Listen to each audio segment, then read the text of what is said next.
Hi everyone, this is Mr Neel Raithatha, also known as the Wax Whisperer. Thank you for tuning into my latest video. So, I have a patient who had bilateral impactions in the left ear. So that was the first ear that we examined, and this is the ear that we're performing the procedure in first. The patient has impacted earwax. In the right ear, the patient has also got impacted earwax on the eardrum, but the view is obscured because the patient has also got a cotton wool tip lodged in his ear. They've been using Q-tips trying to get the earwax out, but conversely they only succeeded to impact it further in the ear. So I'm just using a Zollner suction probe to form microsuction. So this wax was literally cemented onto the eardrum. We just entered with the Zollner suction probe and gently removed that wax from the anterior recess. And the view, again, it's just amazing with the endoscope. You can see the entire eardrum and ear canal in one shot. So this is the patient's second right ear.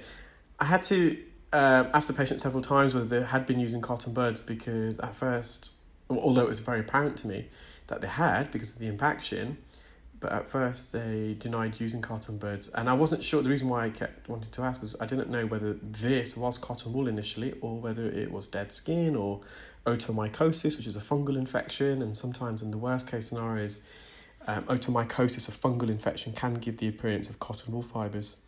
So I started to use microsuction because, again, I wasn't sure, but it became very apparent very quickly that it is cotton wool. You're not going to suction cotton wool out the ear, or, well, it's going to be very difficult to use. So I'm just using some crocodile forceps. I'm just trying to get some purchase at the surface, trying to pinch into the cotton wool fibres, and we can then gently extract it laterally. And it was quite a big piece of cotton wool. I measured it at the end and it's just under 1.5 centimetres in length. So there is some residual earwax that has been impacted on the eardrum. So you can see the eardrum you can't see the normal landmark. So just using a fine end gauge to perform microsuction. And the patient did really manage to impact this on the eardrum, and I'm starting to peel this off the posterior segment of the eardrum. And then once I peel this all the way around, I then went into the anterior recess. So where we are now, we have a narrowing. You can probably see the ear canal narrows on the right hand side. You can see the ear canal goes inwards and then it goes back outwards. So we call that narrowing an isthmus. And when you've got a narrowing of the ear canal, it creates a recess anteriorly, so to the right-hand side. So it's like a hidden cave. And also inferiorly at the bottom, at the base, there's also a trench there. And quite often, when patients and clients use cotton buds, they impact the wax so deep into the anterior recess, making it very difficult to remove because it can get lodged in the anterior recess, which it has in this case. I think now I'm going into the anterior recess, and you can see I'm just trying to manipulate this towards the left, trying to move it out of the anterior recess.